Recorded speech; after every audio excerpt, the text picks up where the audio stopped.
বিগত সালের বিশ্ববিদ্যালয়ের প্রশ্নগুলো যদি আমরা সলভ করি, সব থেকে বেশিবার আসা একটি প্রশ্ন হচ্ছে এই প্রশ্নটি। এখানে বলা আছে যে কোন যৌগটি স্থিতিশীল কার্বোক্যাটায়ন। তো তোমরা কার্বোক্যাটায়ন কিভাবে চিনবে? যদি কার্বনের উপর প্লাস চার্জ থাকে তাহলে সেটি হচ্ছে কার্বোক্যাটায়ন। এই সম্পর্কে আরো বিস্তারিত আছে, যেগুলো পরবর্তী ক্লাসে তোমাদের আলোচনা করব। তো এখানে দেখো, এখানে অনেকগুলো কার্বোক্যাটায়ন আছে। এই কার্বোক্যাটায়ন গুলোর মধ্যে সব থেকে স্থিতিশীল কে?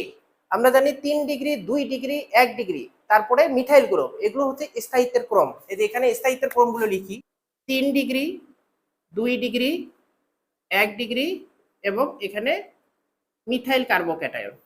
এগুলো হচ্ছে কার্বোক্যাটায়নের স্থায়িত্বের ক্রম। এখানে 3 ডিগ্রি সব থেকে বেশি স্থায়িত্ব বেশি।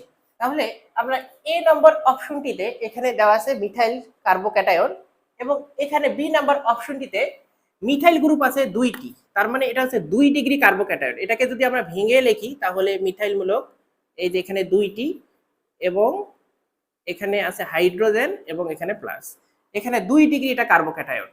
তারপরে সি নাম্বার অপশনটিতে দেখো, এটাতে মিথাইল মূলক আছে একটি, দুইটা হাইড্রোজেন এবং এখানে প্লাস চার্জ, এবং 3 ডিগ্রি 3 ডিগ্রি কার্বোক্যাটায়ন হচ্ছে এটি।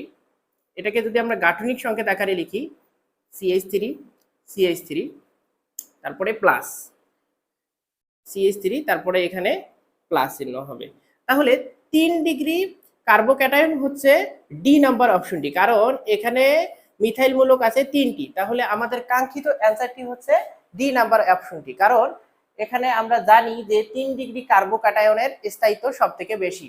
তো আশা করি তোমরা সবাই প্রশ্নটির অ্যান্সার বুঝতে পেরেছো।